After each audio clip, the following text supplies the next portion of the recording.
নামাজরত অবস্থায় যেই দল তার কর্মীকে হত্যা করে, সেই দল বাংলাদেশে নির্বাচন করে বিজয়ী দূরের কথা, রাজনীতি করার অধিকার থাকতে পারে না।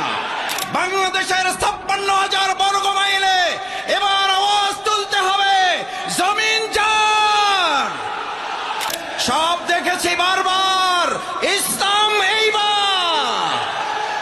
আমরা বলেছিলাম ঢাকা বিশ্ববিদ্যালয় তারা চালাবে, তারা বাংলাদেশ চালাবে। ঢাকা বিশ্ববিদ্যালয়ের ছাত্র শিবির চালাচ্ছে, বাংলাদেশ জামাত ইসলামী বাংলাদেশ জনগণের সমর্থন নিয়ে চালাবে।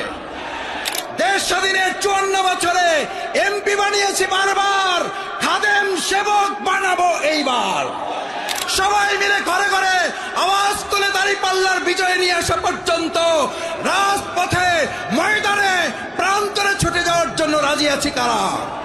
আমরা এবার সংসদে পাঠাবো আল ইসলাম, ইসলাম এবং ইসলাম।